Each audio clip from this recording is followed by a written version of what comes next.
What is the middle pillar?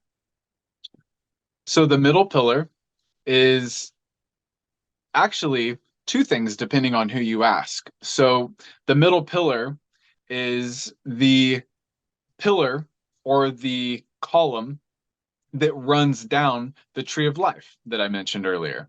There are three pillars to the tree of life. There's the pillar of mercy, the pillar of severity, and then the pillar of mildness. The pillar of mercy is the sort of it is before I don't want to get too much into that, but basically the tree has two sides of polarity to it. There's a light side, so to speak, and a dark side. There's a masculine and a feminine side. There's a projective and receptive side of the tree. And what is binding them together and keeping them from splitting apart or dissolving each other is what's known as the middle pillar. And it's the pillar that runs through our point of unity in all of our consciousness down through our higher self or that innermost down into the physical plane. It's what the middle pillar is what brings divinity down into manifestation, so to speak. And the second thing that the middle pillar is it's the name of a ritual. It's the name of a ceremonial rite that is based on this principle of of mildness, of balance, of depolarization. And what it does is it unites the different chakras of the tree, the different energy points of the tree into unity. It goes all the way from the crown, which is known as Keter, down into the throat chakra or energy point in the system, which a lot of people associate with Da'ath.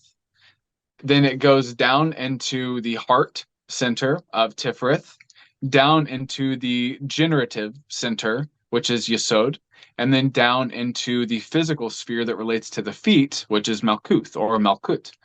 And through focusing on these energy centers, we actually bring alignment to our energy bodies and to our overall consciousness in general.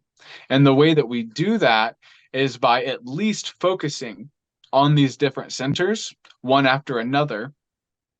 But there's also sacred names, sacred words, often referred to as God names, which are to be vibrated or intoned, which is to say they're almost monotonously sung at a single note a lot of the times. Some people will sing them at multiple notes, but most of the time an intonation is just one note of whatever the name of that sphere is.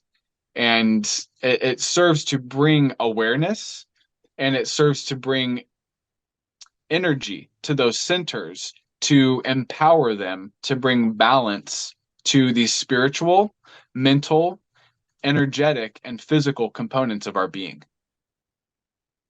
What is the Kabbalistic cross?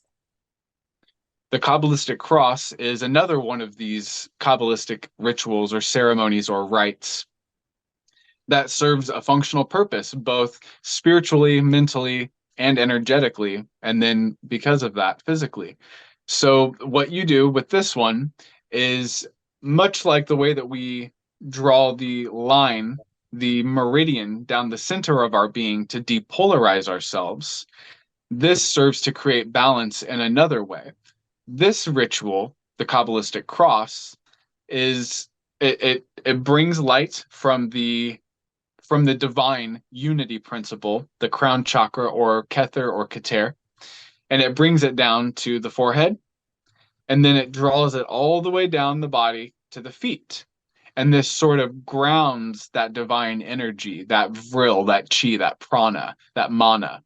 It grounds it down from the spiritual self into the physical self. It's essentially an invocation of the higher principle and the higher power in many ways. And once we've done that, what we do is we then bring the energy and the awareness over to one of our shoulders, and then we bring it over to the other shoulder. And this serves to create balance between the pillars of severity and the pillar of mercy. So it creates a second form of depolarization, and that it allows us to act when we need to, but not too harshly. It allows us to be reserved, but not passive, if that makes sense. Okay. Would you recommend that for beginners? That is one of the first practices that is recommended in the Western tradition a lot of times is the middle pillar ritual and the Kabbalistic cross. It is definitely something that I would recommend. And for those who have an aversion to the cross because it's too Christian or too Western, the symbol of the cross existed much, much before Christianity did. And it's essentially a symbol of balance between the above and the below and the inside and the outside worlds.